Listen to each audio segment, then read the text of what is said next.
Kenya lies on the east coast of Africa, about halfway up, going up the coast. You'll find the country bordered by the ocean to the southeast, and then going clockwise, Tanzania, Uganda, South Sudan, Ethiopia, and Somalia are all bordered. And then the city of Kisumu, where Carey grew up, is also almost directly on the equator. So let's just talk about, growing up in Kenya and different, that kind of culture, because obviously I grew up in the United States, but I grew up in the southern United States in Chattanooga, Tennessee. But then I live here in Los Angeles. I've lived in New York, traveled a bunch. So definitely want to just get a feel for, what was it like growing up in Kenya? I don't know. You can say as much as you're comfortable with saying. Yeah. Yeah. It's the usual thing. Like, I just say the thing about the equator, and I remember like a lot of times with like, so of course like the equator is like it's not just in one place, right? But there are particular points where like it's marked. There's like a sign and a whole thing. You are now crossing the equator, right? So like we'll go and be like, whoop, southern hemisphere, whoop, northern hemisphere. Okay. Yeah. Yeah. But like growing up in Kenya it's not that much different from like growing up like in a relatively stable country anywhere else. Sure.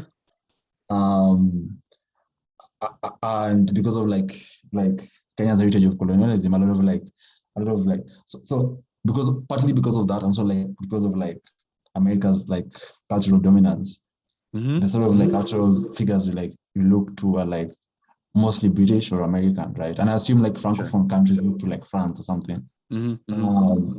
So we have the usual things like growing up as kids, where we grew up, we were obsessed with like American music and film. Well, did you want to be specifically like something when you wanted to be when you grew up, or like maybe earlier influences? You're saying a little bit. So you had a little bit of a Western influence, but you still definitely had some Kenyan influences and stuff. So maybe that juxtaposition is interesting for us to explore. What do I want to be? I wanted to be a student at Hogwarts. Like I don't think I had more ambitions. Maybe. No, anyway, like there's like a point when I wanted to like play sports. Professionally, right? Oh, okay. But I think even more than that, because like I think it's Jack Klosserman has an essay about the sort of like Harry Potter generation, like kids who are like 8, 9, 10, and like Harry Potter was like was first released, right? And then she says something like he has never read Harry Potter, but like he assumes that like these kids in like 15 years will be like the people setting popular culture.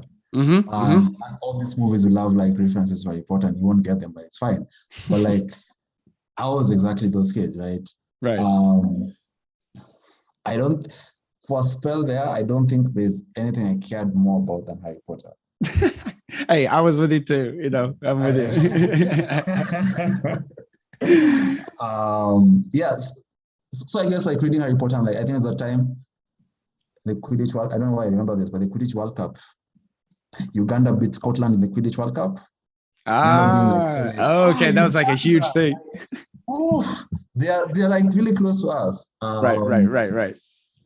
So yeah, I guess like it's one of like the effects of like the internet and like how like culture is disseminated. Like we all like listening to 50 Cent or some American musician, and like like me and my friends are obsessed about Harry Potter, and we're all reading Enid Blyton, and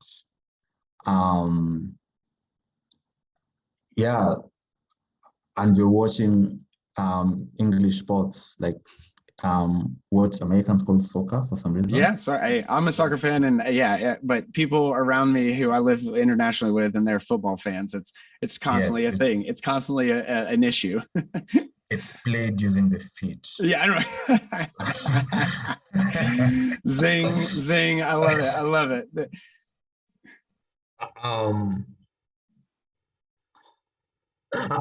so in retrospect, like I can see like certain things like say like of course in terms of like the things I care about, right? So like for instance, like I read a lot of like American and British writers as a kid, and I still do. But also like I've read like a lot of Kenyan and like other African writers. Also, like, very interesting to me was like reading all these articles about how English-speaking people, especially like in Britain and the US, like they call themselves multilingual because they can speak like 3 languages. Right. And it's like go to Africa and there's 8, 17. Yeah. Real multilingual.